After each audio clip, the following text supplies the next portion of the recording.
João capítulo 9, versículo 1 até o versículo 11.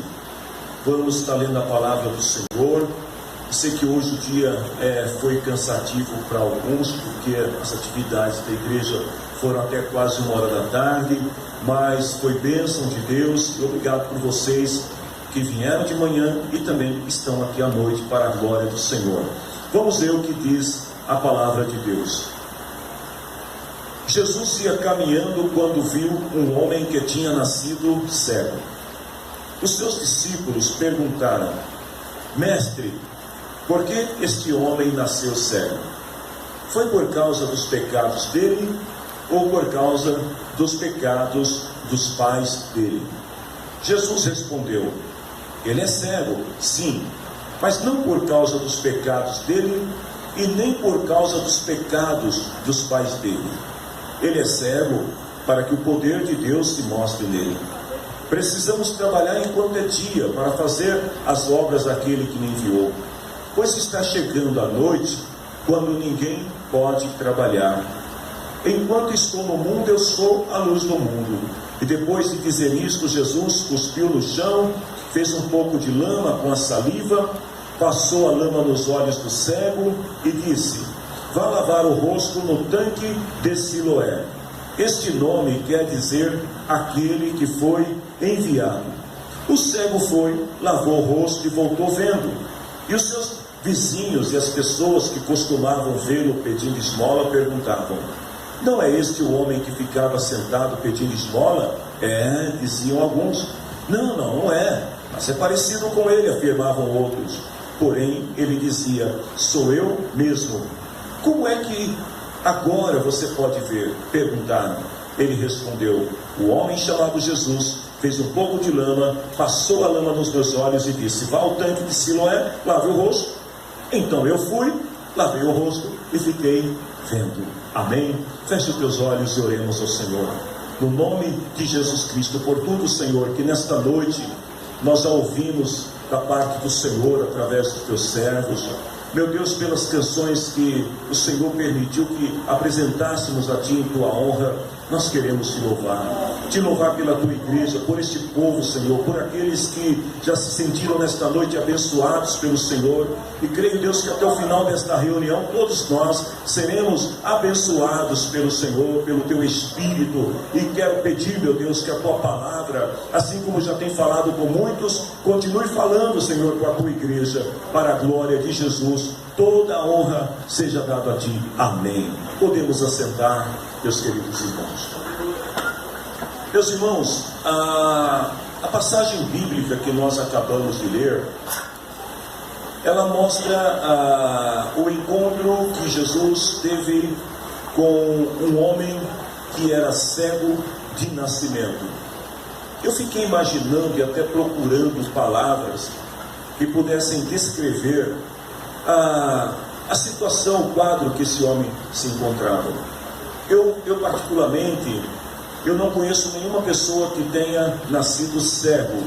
Já tive contato com muitas pessoas que depois de uma certa idade se tornaram cegos, e a maioria dessas pessoas com quem eu já tive contato lamentavam muito por não poder enxergar as coisas, não poder ver as pessoas, não poder ver a natureza, não poder ver a beleza da vida da forma como nós vimos o colorido. Mas eu fico imaginando para uma pessoa que nasceu cego, não sei se alguém conhece ou já teve experiência de falar com alguém, mas deve ser algo muito terrível, porque a pessoa, ela nasce, ela cresce, ela vive na escuridão. Ainda que a pessoa consiga desenvolver outras habilidades, outras formas de percepção, de identificar pessoas e coisas, mas não é a mesma coisa. Voltando ao texto sagrado, nos dias de Jesus, quando uma pessoa era cego, implicava pelo menos em 3 coisas. O cego nos dias de Jesus era uma pessoa rejeitada pela sociedade. Era um tipo de pessoa que não tinha acesso a absolutamente nada. Hoje, nós temos uma forma de leitura, né, de escrita, que é o braille, e a pessoa cega consegue ler e consegue até mesmo estudar. Mas naquele tempo não existia nenhum tipo de linguagem que o cego pudesse ter acesso. Então, uma pessoa cega geralmente não tinha acesso à leitura, não tinha acesso ao conhecimento, não tinha acesso ao trabalho. As pessoas olhavam para os cegos, a sociedade via o cego como uma maldição. Então, sempre que alguém se deparava com um cego, as pessoas já logo diziam: ele é cego porque ele foi amaldiçoado por causa de alguma coisa que tenha acontecido na sua vida. Segundo, ser cego naquela época também levava a pessoa a sempre depender do favor de alguém. O cego não tinha vida própria. Os cegos geralmente eles eram colocados por alguém à beira do caminho, à beira das estradas, e ali eles viviam pedindo esmola, comendo daquilo que as pessoas lhe davam. Vez ou outra, os cegos eram roubados pelas pessoas que passavam por ali, e eles não tinham nem como se defender. Os cegos eram pessoas que estavam acostumados. Olha a palavra que eu vou usar para definir o quadro desse cego. Os cegos naquela época eram pessoas que estavam acostumadas ao sofrimento e à humilhação. Você consegue imaginar isso?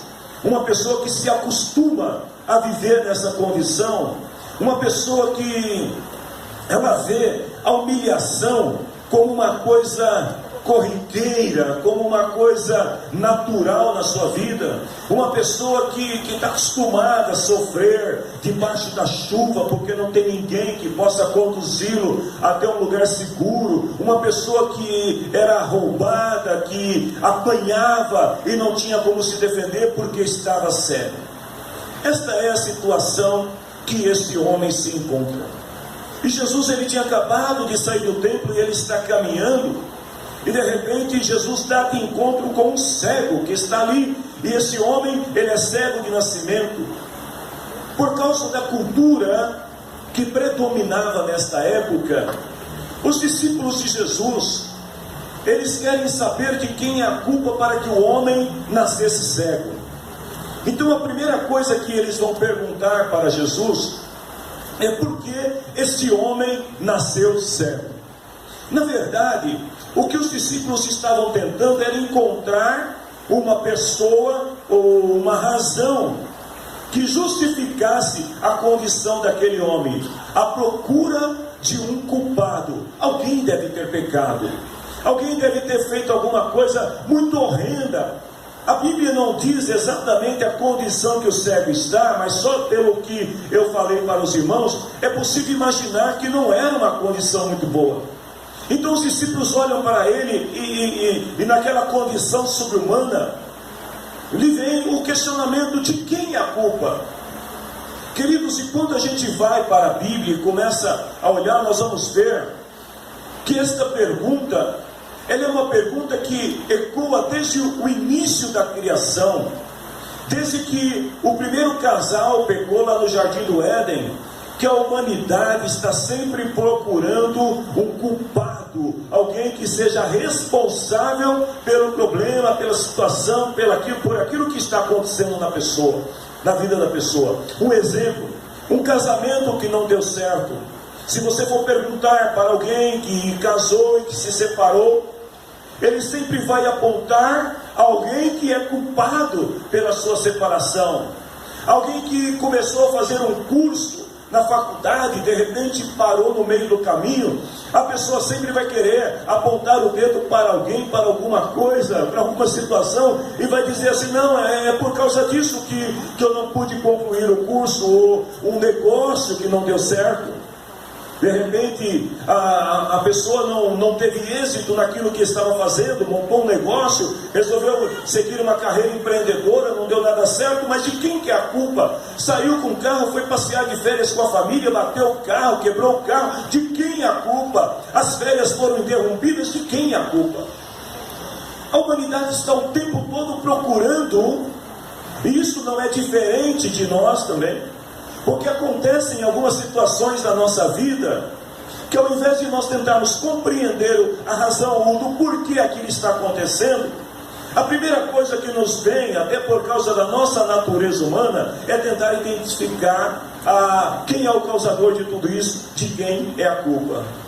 Um exemplo, quando Adão está lá no Éden, e ele se apresenta diante de Deus, e o Senhor então revela o pecado de Adão. O pecado de Adão é descoberto.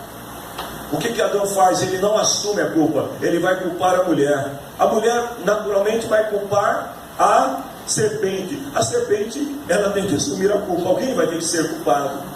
Essa busca por quem é o culpado, muitas vezes ela gera até injustiças dentro da família, gera injustiça nos relacionamentos pessoais. A busca pelo culpado gera muitas vezes intrigas, confusões, separações, danos irreparáveis. Porque geralmente quando alguma situação de adversidade ocorre na vida de alguém, a primeira coisa que é natural que as pessoas façam isso é tentar identificar alguém é culpado disso que está acontecendo. E os discípulos, eles andavam com Jesus, eles conheciam o poder de Jesus, eles sabiam quem era Jesus. Mas é interessante que quando eles se deparam com o cego junto com Jesus, os discípulos poderiam ter uma outra reação. Eles poderiam, por exemplo, dizer para Jesus assim: mestre, olha a situação desse homem, olha como ele está sofrendo, mestre, por que você não cura ele? Mas não, ao invés de eles se preocuparem com a cura do cego, eles estão mais preocupados em saber quem é o culpado do fato dele estar cego. Será que é diferente de nós? Às vezes a gente se encontra na mesma situação, e aí a gente começa com aquelas perguntas: por que isso está acontecendo? Por que fulano nasceu desse jeito? Por que fulano age desse jeito? Por que as coisas são desse jeito? Ou seja, a tendência natural do ser humano é encontrar um culpado. E os discípulos de Jesus, ao invés de eles estarem preocupados em ofertar a bênção, a cura para o cego, eles estão mais preocupados em saber o que provocou, ou quem é o culpado do cego ter nascido naquela condição. Essa busca pelo culpado, ela pode nos levar a cometer erros e danos irreparáveis. Eu vou citar um exemplo na Bíblia para vocês. Muitos de nós aqui conhecem a história do filho de Davi chamado Absalão. Lá em 2 Samuel capítulo 13, 14, 15, se não me engano, até o 16, conta a história e a trajetória de Absalão. Absalão, ele era um filho rebelde, e numa das suas festas, ele matou um de seus 3 irmãos, chamado Amon, ou como alguns chamam de Aminon. Ele matou esse seu irmão. Por causa disso, Absalão, ele foi exilado, ele foi levado para bem distante do reino. Por ser filho do rei, ele escapou da morte, mas ele não escapa do exílio. Durante 3 anos, Absalão está sofrendo no exílio, e de repente surge alguém que quer entender por que Absalão está sofrendo. O nome desse homem é Joabe. E Joabe, ele quer encontrar alguém que seja culpado. Ele vai falar com Absalão, ele vê a situação que Absalão está, mas ele não entende que aquele momento da vida de Absalão, na verdade, era um momento de correção, era um momento de disciplina. Aquele momento na vida de Absalão era necessário porque ele tinha cometido um erro e ele precisava passar pelo processo da disciplina. Mas Joabe não entende isso. E Joabe quer encontrar um culpado. E não havendo culpados, ele descobre então, melhor, ele decide que Davi é o culpado. Ou seja, o pai é culpado da condição do filho. O filho estava naquela condição porque Davi provavelmente não deu o amor que Absalão merecia. É o que Joabe conclui. E ele vai contratar uma atriz para desempenhar um papel. E essa mulher vai até Davi e ela vai tentar persuadir o rei e dizer para o rei o seguinte: olha, o teu filho está nessa condição porque você é culpado. Isso muitas vezes acontece conosco. Quando a gente olha para a situação de alguém e a gente quer encontrar um culpado para isso, e a gente começa a sair apontando o erro. Você é culpado do fato do outro estar naquela condição. E Davi acaba aceitando o conselho de Joabe. E ele decide então perdoar Absalão, que estava sendo disciplinado. Ele traz Absalão para perto dele. Durante os 2 anos seguintes, todos vocês conhecem a história. Absalão vai passar 2 anos se reunindo com um grupo de rebeldes, porque Absalão não tinha se corrigido totalmente. E depois de 2 anos, no meio daquele grupo de rebeldes, ele decide tomar o trono de Davi, seu pai. Se não fosse a intervenção divina, Davi, a sua família e até mesmo o seu futuro sucessor, Salomão, teriam morrido por causa do pecado de Absalão.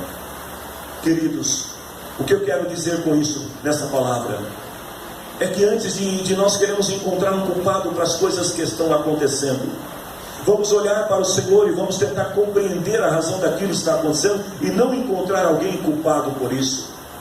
Algumas coisas que nós vamos aprender na lição desse século. Primeiro é que tem coisas que acontecem que são permissão de Deus para um propósito maior. Às vezes Deus permite que alguma pessoa passe por um estágio de sofrimento, por algum estágio de enfermidade ou de qualquer outra situação, porque Deus tem um propósito maior na vida da pessoa. Então, se você puder me ajudar nessa pessoa, nessa mensagem, olhe para a pessoa que está do teu lado e diga para ela assim: olha, se você estiver sofrendo, meu irmão, fique sabendo que Deus tem um propósito maior na tua vida. Se você estiver passando por... Olha só, a pastora leu nesta noite, eu vou repetir a mesma palavra que ela leu em Romanos capítulo 8, versículo 28. É um dos versículos mais conhecidos da Bíblia. Deus tem controle das nossas vidas. Deus controla a nossa vida. E Paulo, quando está escrevendo aos Romanos, ele diz assim: nós sabemos. Nós quem? A igreja de Cristo, o povo de Deus. Diferente daqueles que buscam um culpado para a situação que estão vivendo, nós que somos de Cristo sabemos que todas as coisas trabalham junto para o bem daqueles que amam a Deus.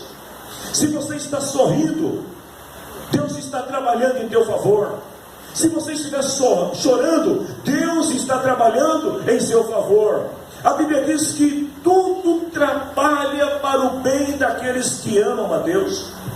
E embora Deus não revele totalmente o seu plano para nós, mas uma coisa é certa, queridos: quem confia em Deus, quem crê no Senhor e entrega a sua vida ao Senhor, ele sabe que Deus tem o melhor para a sua vida. Amém? Deus sempre tem o melhor. Jeremias capítulo 29, versículo 11, o Senhor disse para o seu povo, e esta palavra se aplica também à igreja de Cristo: eu conheço os planos que tenho para vocês, prosperidade, não desgraça, um futuro cheio de esperança. Sou eu, o Senhor, que está falando. Deus não te levantou, Deus não te separou, Deus não te escolheu para que você viva uma vida desgraçada e miserável. Se alguma coisa não está perfeita na tua vida hoje, fique sabendo que Deus tem um plano maior, e que isso é apenas um estágio de Deus, uma preparação de Deus, um aprimoramento de Deus para aquilo que Deus tem para você, porque Deus tem sempre um futuro melhor para a sua vida. Se você crê, diga comigo assim: Deus tem um futuro melhor para mim e para a minha casa. Se você crê, então aplauda o nome do Senhor Jesus. Ele tem um futuro melhor.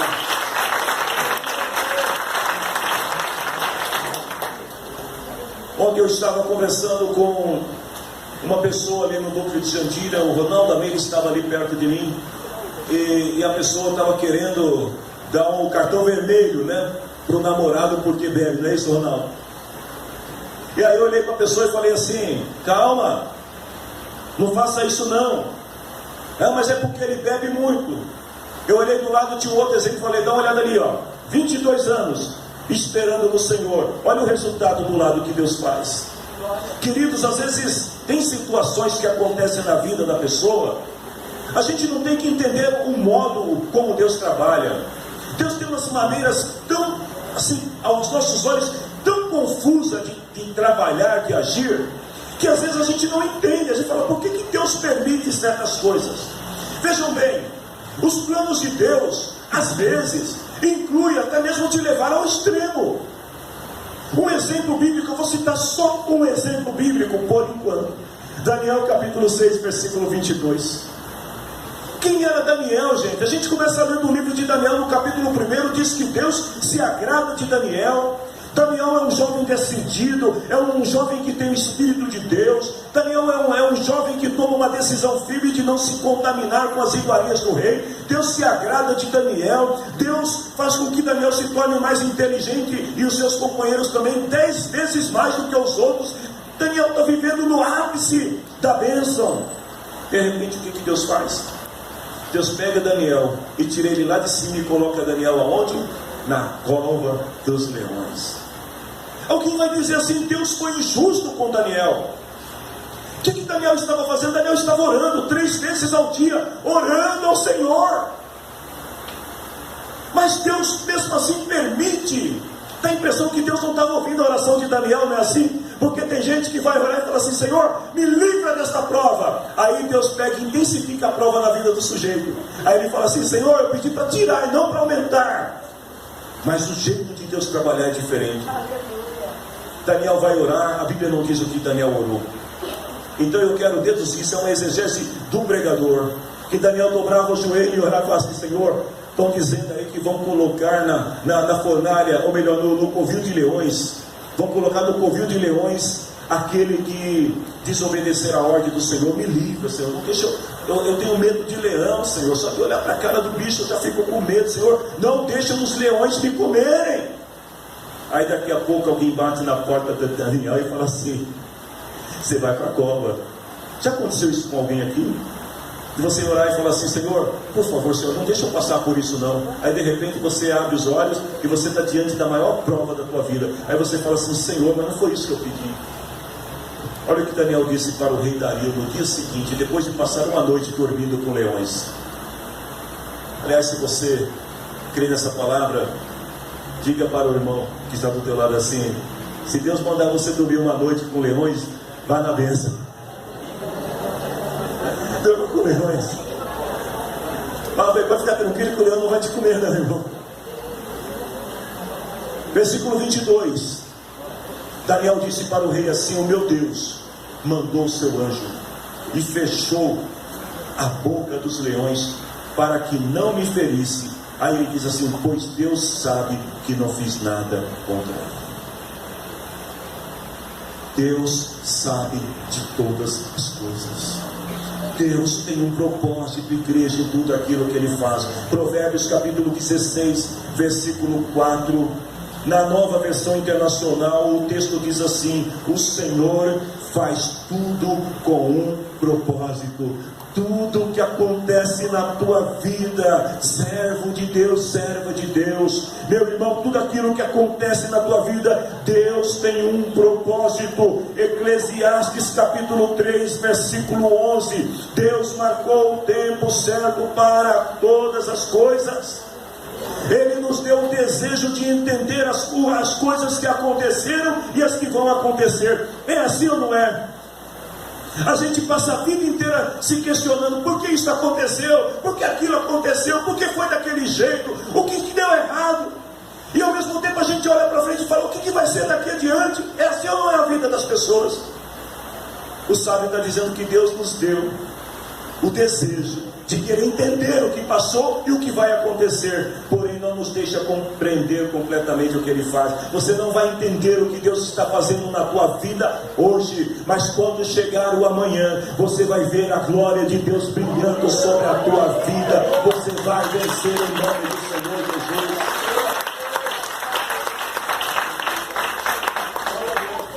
Nós aprendemos nesta palavra. Se você puder me ajudar mais uma vez, diga para a pessoa que está do teu lado, ninguém é culpado. Não culpe ninguém. Não culpe as pessoas pela situação que você está vivendo. Não culpe as pessoas pelo que você está passando. Os discípulos de Jesus, eles querem entender, e eles estão querendo encontrar, eles estão olhando e falando: não, alguém tem que ser culpado. Ninguém é culpado.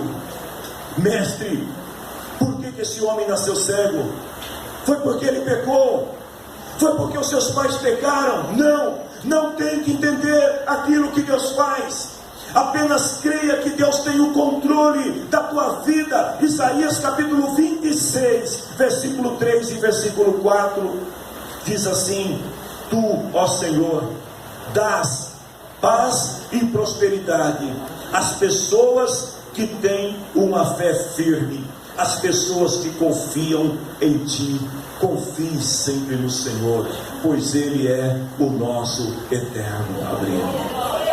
Oh, meu querido e minha querida, se você está debaixo das mãos de Deus, se você confia no Senhor, você não precisa entender o que Deus está fazendo. Apenas creia que o Senhor que está contigo é o Deus que traz paz, é o Deus que te abençoa. Se a tua fé está em Deus, a palavra do Senhor diz assim: Ele será o teu abrigo, Ele vai te proteger durante o dia, durante a noite, vai te proteger das acusações. As pessoas vão tentar entender, mas ninguém precisa entender. Simplesmente creia no Senhor teu Deus, porque ninguém é culpado. A Bíblia conta a história de um homem chamado José. Alguém conhece a história de José no Egito? Vocês conhecem a história de José? Pensem um pouco em tudo que aconteceu na história de José. Eu não vou contar a história de José para vocês. Se você quiser ler, leia na Bíblia, está no livro de Gênesis. Leia a história de José. Tudo o que aconteceu com José. Eu fico imaginando o moço sonhador, queridinho do papai, protegido do papai, o moço que tinha a melhor túnica, o moço que tinha a melhor posição, que tinha ascendência diante de seus irmãos, e o moço confiante. Um determinado dia, gente, ele não esperava, os seus irmãos decidem sabotá-lo, os seus irmãos lançam ele numa cova, os seus irmãos roubam-lhe a sua túnica, os seus irmãos vendem ele como escravo. Ele vai para uma terra estranha, para um povo estranho. Nessa terra estranha, ele vai passar por algumas situações de humilhação, ele vai ser tentado na sua moral, mas ele resiste bravamente, ele não se entrega, e por causa disso, ele vai padecer mais ainda, pensando fazer o bem. Ele sofre porque era justo, ele vai parar na prisão, ele vai passar por muitos momentos difíceis na sua vida. Mas tem uma coisa que você precisa entender em José: José compreendia o propósito de Deus. Eu te pergunto nesta noite, você compreende o propósito de Deus na tua vida? Você sabe por que Deus tem te levado por esse caminho? Quando os irmãos de José, lá em Gênesis capítulo 45, versículo 3 até o 6, os irmãos de José, eles vão ter uma surpresa. Eles descem até o Egito e eles vão ter que falar com um personagem que era o segundo homem mais poderoso do Egito. Eles não imaginam quem é aquele homem, e de repente eles estão diante daquele homem, sentindo-se acuados porque foram acusados de terem trapaceado, de terem roubado. Os irmãos de José estão temendo pela morte, e de repente aquele homem todo imponente se levanta diante dele. Nos versículos 3 a seguir diz assim: eu sou José. Imagine a cena, quando aquele homem diz para eles: eu sou José, falando com eles na língua deles. Ele pergunta: o meu pai ainda está vivo? A Bíblia diz que quando os irmãos ouviram isso, ficaram tão assustados que não puderam responder nada. Eles estão mudos diante de José. Era a hora da vingança. Amém, irmãos? Tem aqueles hinos que diz assim que a tua hora da vingança vai chegar, né? Mas aqui no caso de José não. Chegou a hora da justiça, de reconhecer que Deus era na vida dele. Ele diz assim: cheguem mais perto de mim, por favor.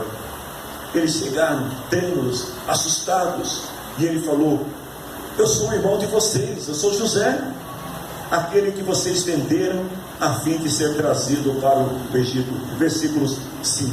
Olha o que José diz para os seus irmãos: não fiquem tristes, nem aborrecidos com vocês mesmos, por terem me vendido a fim de ser trazido para cá. Foi para salvar vidas que Deus me enviou na frente de vocês. José olha para os seus irmãos. Ele não vê os seus irmãos como culpados da sua situação, mas ele olha para os seus irmãos e diz: foi Deus que fez tudo isso. Será que você tem a coragem de ter a mesma posição que José? Pense em alguém que te prejudicou. Pense em alguém que saqueou você. Pense em alguém que tenha roubado você.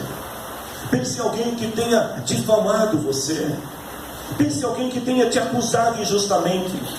Pense em alguém que tenha traído você. E agora você chega para essa pessoa, olha no olho dela e diz assim: não te preocupe, você não é culpado, ninguém é culpado, foi Deus que preparou tudo isso. Versículo 8, ele diz assim: não foram vocês que me mandaram para cá, mas foi Deus. Ele me pôs como o mais alto ministro do rei. Eu tenho uma palavra de Deus aqui para algumas pessoas nesta noite. Eu não sei qual é a condição que você está vivendo hoje. Talvez você esteja na mesma situação que José quando foi vendido, como quando foi entregue pelos seus irmãos para mercadores. Mas eu te digo nesta noite: não fique procurando culpado. Não fique acusando ninguém pelo que está acontecendo. Escute o que eu vou te dizer: Deus está trabalhando na tua vida. Eu vou dizer de novo: Deus está trabalhando na tua vida. Ele está te levando pelo caminho estreito, para te colocar em altos postos, em lugares maiores e mais altos. Olha o que José diz: foi Deus que me pôs como o mais alto ministro do rei. Aquele que vocês venderam achando que estavam prejudicando, vocês estavam na verdade abençoando. Havia uma razão, queridos, para aquele homem ter nascido cego. Ele não nasceu cego por acaso. Queridos, eu não posso explicar para vocês, porque como nós lemos aqui nesta noite, que existem coisas que acontecem na vida das pessoas que não é para ser explicado. Deus não nos deu a capacidade de compreender totalmente aquilo que Deus está fazendo. O que eu quero que você apenas creia é que Deus tem tudo planejado, que Deus tem tudo sob controle, e um grande milagre estava para acontecer na vida daquele homem. Ele estava naquela situação, ele estava cego, ele tinha sido humilhado, ele tinha sido envergonhado, ele estava vivendo de esmolas, de favores, ele estava passando por tudo isso. Mas havia um grande milagre para acontecer. Só quem crê nisso e tem coragem de Deus para profetizar isto na vida do teu irmão, diga para ele ou para ela: Deus está preparando um grande milagre para a tua vida. Oh, aleluia! Um grande milagre. Todo mundo olhava para aquele homem e dizia assim: é um cego. As pessoas olhavam para aquele homem e diziam: é um mendigo. As pessoas olhavam para aquele homem e diziam: é um rejeitado. As pessoas olhavam para aquele homem e diziam: é um amaldiçoado. As pessoas olhavam para aquele homem e diziam: ele não merece a nossa atenção. Mas Deus estava preparando um grande milagre que a ciência, que a medicina, que ninguém poderia explicar, o milagre que Deus ia fazer. Olha, eu digo aqui nesta noite para vocês, igreja, que quando Deus decide fazer um milagre na vida de alguém, Deus não precisa de explicações, Deus não precisa que as pessoas compreendam, Ele simplesmente faz. Jesus disse para os discípulos: ele é cego. Vocês têm razão, vocês perceberam que ele é cego? Ele é cego mesmo, mas não é por causa de pecado. Ele não fez nada, os seus pais não fizeram nada para ele merecer isso. Não é por causa do pecado. Ele está assim para que o poder de Deus se revele através dele. Nós não compreendemos tudo que Deus faz, mas nós aceitamos pela fé aquilo que Deus faz. A segunda coisa, eu estou perto de terminar a mensagem, ou pelo menos de terminar a primeira parte da mensagem, porque essa próxima parte da mensagem ela vai nos levar a um outro nível que não dá para falarmos nesta noite. O que nós aprendemos com essa palavra? Que Deus requer que sejamos obedientes a Ele. Aí eu quero perguntar nesta noite aqui para cada um de nós, pensem nisso: nós estamos sendo obedientes à voz de Deus? Vamos ver o que Jesus disse para os discípulos aqui. Jesus vai revelar que o segredo do milagre passa pela obediência. Ele não falou assim para o cego: olha, você está curado. Jesus não disse para o cego assim: olha, vem aqui, vamos conversar. O que foi que Jesus disse para o cego? Ele deu uma ordem. Ele falou assim para o cego, aliás, ele cuspiu no chão primeiro, ele fez um barro. Gente, vamos imaginar a condição do homem. O homem já está miserável, o homem já está ali sendo humilhado. Aí Jesus vai, faz um pouquinho de barro, cospe na mão, faz a laminha e passa no olho do cego. O que você ia imaginar que Jesus estava fazendo? Já não basta o sofrimento do homem, Jesus ainda vai e ainda coloca barro no olho do cego. Aí Jesus disse para ele assim: vá lavar o rosto no tanque de Siloé. Eu fui pesquisar para saber qual era a distância entre onde Jesus estava até o tanque de Siloé. Alguns escritores dizem que tinha mais ou menos 550 metros, outros dizem que chegava a 800, então eu vou ficar na média, 700 metros. Tinha mais ou menos uns 700 metros. Eu acho que 700 metros vai daqui até o mercado do Japão, um pouquinho mais para lá, né? Vai mais para lá, até ali tem uns 400, um pouco mais. Jesus pega, mancha o olho do homem, ele suja, né? Literalmente o olho do cego com lama, e agora fala para ele: você vai para o tanque, se vira, vai lavar o seu rosto. O que o cego faz? O cego está tão acostumado, desculpe aqui a expressão, mas o cego está tão acostumado a ser zoado pelos outros, que o cego simplesmente vai. Ele não sabe quem é Jesus. Nós vamos ver isso adiante, não vamos chegar lá hoje. Ele não sabe que Jesus é o Filho de Deus. Ele só sabe que alguém chegou para ele e falou assim: ó, vai lavar o rosto. E o cego sai. A Bíblia não diz que ele foi acompanhado. A Bíblia não diz que alguém levou o cego. A Bíblia diz que o cego foi. Então tente imaginar uma pessoa cega, sem direção, e ele sai andando. A Bíblia também mostra, melhor, a história mostra que o tanque de Siloé, só para você ter uma ideia, não era um tanquinho do tamanho da pia batismal dele, não. Tinha 25 metros de extensão, gente. 25 metros de comprimento, 5 metros de largura e 5 metros de profundidade. É loucura mandar um cego lavar o rosto num tanque desse, ou não é? Para quem não entende é, mas para Deus era o momento do milagre na vida dele.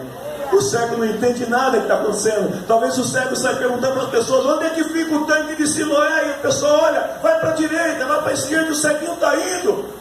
Imagina por 5 metros de profundidade. E daqui a pouco o ceguinho chega perto, alguém fala: ó, já chegou. O ceguinho passa a mão lá e pega a água. Ele poderia ter caído dentro do tanque, ele poderia ter tropeçado, mas o cego, ele faz uma coisa que muitas vezes as pessoas não querem fazer: obedecer à voz de Deus. Às vezes a gente quer um milagre, mas nós não queremos obedecer à voz de Deus e o método de Deus. Métodos divinos não se explicam. Queridos, a obediência está associada à fé. O cego, ele poderia dizer assim para Jesus: mestre, o Senhor, quem está falando comigo aí, olha, me parece que esse tanque aí fica um pouco longe, não dá para você diminuir, né? Não tem gente que ora e fala assim para o Senhor: diminui a prova. O Senhor precisa tudo isso mesmo? Não. O cego simplesmente obedece. Olhe para a pessoa que está do teu lado e diga para ele assim: a obediência faz a diferença. Escute, Deus pode mudar o seu estado atual. Deus pode mudar a sua condição. O que você precisa é obedecer. 1 Samuel capítulo 15, versículo 22. Samuel respondeu: o que é que Deus prefere? Obediência ou sacrifícios? Para Deus é melhor obedecer do que oferecer sacrifícios. Deus requer que nós obedeçamos. O ministério de louvor vem à frente. O segredo que garantiu a vitória de Josué como líder do povo de Israel não foi a sua preparação por Moisés. O segredo que garantiu a vitória de Josué foi a sua obediência irrestrita a Deus. Josué capítulo 1, versículo 8. O Senhor disse para ele assim: estude esse livro dia e noite e se esforce para viver de acordo com aquilo que está escrito nele. Ou seja, obedeça o que está escrito, porque se você fizer isso, tudo vai correr bem e você terá sucesso. Vamos nos colocar em pé. Josué é o tipo de pessoa que não questiona Deus. Eu quero dizer uma coisa aqui para vocês nesta noite, meus irmãos. Não questione os métodos de Deus. Não questione a maneira como Deus age. Deus tem um controle da sua vida. Tem uma canção que diz assim: se eu passar pelo vale, o Senhor vai estar também comigo. Você não vai estar só. O segredo que garante a vitória de Josué e a conquista da terra prometida foi a obediência. Lá em Josué capítulo 1, versículo 16 e versículo 17, o povo entende que para conquistar a terra, o povo precisava obedecer a Josué. Uma igreja que o líder obedece a Deus e a igreja obedece ao líder é uma igreja que conquista as promessas de Deus. Uma igreja que o líder não obedece a Deus, que o povo não obedece ao líder, é uma igreja que não sai do lugar. Josué, quando o Senhor falou para ele assim: se esforce para viver de acordo com aquilo que está escrito, Josué assumiu a posição de fazer aquilo que Deus queria. E no mesmo capítulo, versículo 16 e 17, o povo disse para Josué: nós faremos tudo que você mandou e iremos aonde nos enviar. Assim como sempre obedecemos a Moisés, também obedeceremos a você. Que o Senhor seu Deus esteja com você como esteve com Moisés. Sabe o que aconteceu, gente? Josué levantou o povo e falou assim: vamos entrar na terra. Ninguém ficou questionando e dizendo: Josué, tem gente, tem gigante lá, tem Jericó, tem isso ou tem aquilo. Não. Ele colocou os sacerdotes, os levitas, na linha de frente e falou para eles: pode começar a cantar. E quando eles começaram a cantar, as águas do Rio Jordão se abriram e o povo entrou na terra da promessa, porque obedeceram à voz do seu líder. Igreja, deixa eu dizer uma coisa aqui para vocês: a nossa bênção, a nossa conquista está condicionada à nossa obediência a Deus e aos líderes.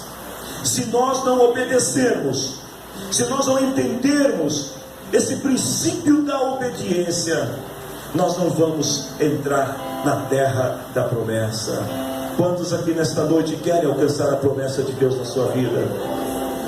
Você quer que Deus cumpra aquilo que Ele prometeu que faria na tua casa, na tua família? Você quer que Deus cumpra tudo aquilo que Ele falou que ia fazer no teu ministério e na tua vida? O princípio é a obediência. O homem não pergunta quem é. Mais adiante, alguém vai perguntar para ele assim: quem foi que te curou? E ele fala: não sei. Alguém chegou para mim e falou assim: vai lá, eu fui e cavei. Mas quem é esse homem? Eu falei: não sei, só sei que é um profeta. Porque para fazer um negócio desse tem que ser profeta. A Bíblia diz que quando Jesus ficou sabendo que o homem não sabia quem era que tinha curado ele, aí Jesus foi, se apresentou para ele e falou: sou eu. Aí o homem reconheceu, se prostrou diante de Jesus e falou: tu és o Cristo. Mas até então ele nem sabia quem tinha falado, ele simplesmente obedeceu. Queridos, às vezes a gente precisa acreditar mais, confiar mais e obedecer mais, para que os milagres aconteçam na nossa vida. Eu quero terminar aqui nesta noite, lembrando você mais uma vez: ninguém é culpado. De quem é a culpa? De ninguém. É Deus que está trabalhando na tua vida, te preparando para o grande milagre que Ele vai fazer na tua vida. Eu quero te convidar para adorar ao Senhor com esta canção agora. Agora é o momento de adoração, é o momento de louvar ao Senhor. E enquanto nós cantamos, adore ao Senhor. E lembre-se que se você está com o Senhor, o teu caminho está seguro, em nome do Senhor. Deus que faz, passando por aqui, está passando por aqui. O Deus que faz o surdo ouvir, silencia o medo em mim, silencia o medo em mim. Sim, eu creio em ti. Sim, eu creio em ti. Aproveite esse momento para adorar o Deus do sobrenatural. Glória a Deus. Sim, eu creio em ti. Sim, eu creio em ti. Deus do sobrenatural.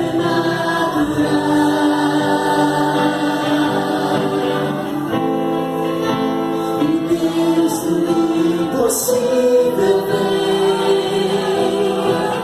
transformar meu coração, transformar meu coração. O Deus que a morte já venceu, vivo está dentro de mim, vivo está dentro de mim. Sim, eu creio em ti. Sim, eu creio em ti. Deus do sobrenatural.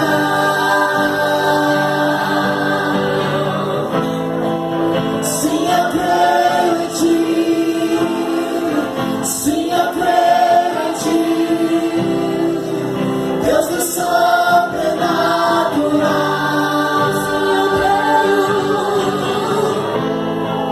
Sim, eu creio em ti. Sim, eu creio em ti. Deus do sobrenatural.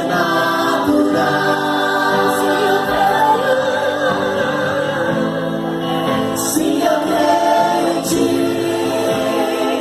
Sim, eu creio em ti. Deus do sobrenatural.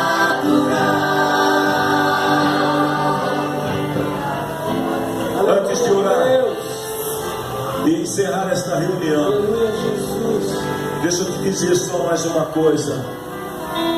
Para cada um de nós, Deus tem uma maneira de falar. E para cada um de nós, Deus exige determinadas coisas. E eu creio que o Espírito do Senhor tem falado no coração de cada um de vocês. E Deus tem dito exatamente aquilo, como que você deve agir, como que você deve fazer. O que eu quero te dizer nesta noite, por favor, não me interprete mal, mas obedeça cegamente como fez o cego. Ou seja, simplesmente obedeça a voz do Senhor teu Deus, porque o milagre está batendo a tua porta. O milagre está tão perto de você, mas para ver o milagre, você precisa obedecer. Amém? Em nome do Senhor Jesus. Senhor, eu abençoo nesta noite todos aqueles, Senhor, que saíram dos seus lares para vir a esta casa oferecer o seu culto a Ti. Ó Deus, assim como aquele homem que estava cego, E as pessoas olhavam para ele e queriam entender a causa, a razão do porquê ele estava assim. Mas somente o Senhor sabia o verdadeiro motivo.